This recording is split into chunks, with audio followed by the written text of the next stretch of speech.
গুৰেশ্বৰত বানৰ তাণ্ডৱ কিছুদিন ধৰি দি থকা নেৰেনেপেৰা বৰষুণৰ ফলত তামুলপুৰ জিলাৰ গুৰেশ্বৰ অঞ্চলত সৃষ্টি হৈছে বানৰ বিশেষকৈ নৈ উপনৈসমূহ উফন্দি উঠাত বানত ডুব গৈছে বহু গাঁও গুৰেশ্বৰত বানৰ মাজতে বিদ্যালয়লৈ অহা দেখা গ'ল বহু ছাত্ৰ ছাত্ৰী বানৰ বাবে এতিয়ালৈ তামুলপুৰ জিলাত বিদ্যালয় বন্ধ ঘোষণা নকৰাত বিপাঙত পৰিছে শিক্ষক ছাত্ৰ ছাত্ৰী পানীৰ মাজেৰে বিদ্যালয়লৈ অহা দেখা গ'ল বহু ছাত্ৰ ছাত্ৰী গুৰেশ্বৰ টাউনৰ বহু কেইটা ৱাৰ্ড বৰ্তমান পানীৰ তলত বহু লোকৰ ঘৰৰ ভিতৰত পানী সোমোৱাত থকা খোৱা লোৱা কষ্টৰ সন্মুখীন হ'ব লগা হৈছে লোকসকল গুৰেশ্বৰৰ বিভিন্ন অঞ্চল বৰ্তমান পানীৰ তলত বৰ্তমানলৈ কোনো জনপ্ৰতিনিধি খবৰ লোৱা বাদে চৰকাৰী সাহায্য লাভৰ পৰা বঞ্চিত বানপীড়িত ৰাইজ ইতিমধ্যে আমি আটাই গম পালোঁ আজি কেইবাদিনো ধৰি নেৰানেপেৰা বৰষুণৰ ফলত গুৰেশ্বৰ বৃহত্তৰ গুৰেশ্বৰ অঞ্চলত এটা বানপানী সদৃশ পৰিৱেশ হৈছে আৰু এই পৰিৱেশৰ মাজত আমাৰ গুৰেশ্বৰ উচ্চতৰ মাধ্যমিক বিদ্যালয়ত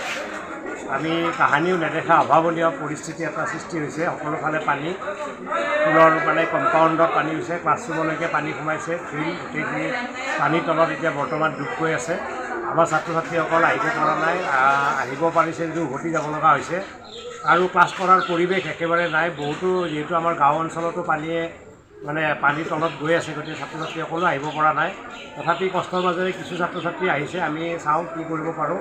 কিন্তু আমাৰ এই গুৰেশ্বৰ হাই ছেকেণ্ডেৰীত এইটো আমাৰ যিটো ইতিহাসত এনেকুৱা বানপানী বা এনেকুৱা পানী আমি জীৱনত দেখা নাছিলোঁ এইবাৰে আমি প্ৰথম দেখিছোঁ ইয়াৰ বিভিন্ন কাৰণ আছে যে এই ৱাটাৰ লগিং ছিষ্টেমবিলাক আমাৰ ব্লক হৈ যোৱাৰ কাৰণে আমাৰ এই ছিষ্টেমটো হৈছে আমাৰ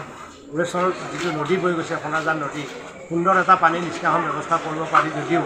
আমাৰ হয়তো সেই কামখিনি হৈ উঠা নাই পৰৱৰ্তী পৰ্যায়ত বিভাগীয় কৰ্তৃপক্ষই এই বিষয়ত নিশ্চয় মনোনিৱেশ কৰিব আৰু আমাৰ যিটো এইবিলাক ৱাটাৰ লগিং যিটো সমস্যা যিহেতু গুৰেশ্বৰ এখন নগৰলৈ উন্নীত হ'ল এই কথাবিলাক আমি আৰম্ভণিতে যদি চিন্তা চৰ্চা কৰোঁ তেতিয়াহ'লে আমি এই গুৰেশ্বৰ এনেকুৱা ৱাটাৰ লগিঙৰ পৰা আমি বচাব পাৰিম মোটামুটি আঁঠুৰ ওপৰত এইখিনি পানী আমাৰ মিলন নগৰৰ পৰা ইয়ালৈকে গোটেইখিনি পানীয়ে আৰু এই চাইকেলখন দাঙি আনিব লাগে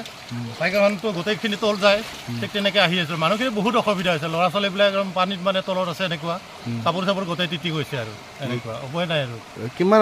ৰাইজ আছে এইফালে ৰাইজটো বহুত আছে এতিয়া বহুত আছে এইফালে মিলন নগৰৰ পৰাতো মানুহ অহা যোৱা কৰিবই পৰা নাই বহুতে আহিছে বহুতে ফিৰি গৈছে এনেকুৱা এটা অৱস্থা হৈছে আজি উপায় নাই আৰু মোৰো এতিয়া ডিউটি আছে ডিউটিত যাব লাগে নাহিলেও নহয়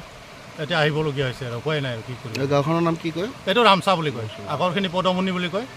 তাৰপিছত মিলন নগৰ ঘৰত সকলোৰে পানী উঠিছে গোটেই পানী উঠিছে আমাৰ ইয়াতে 8খন চবৰে ঘৰত পানী কিমানলৈ পানী এক আঁঠু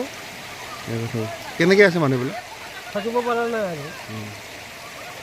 খোৱা লোৱা বাহিৰত খাইছে খাই আছে কোনদিনাৰ পৰা উঠিছে পানী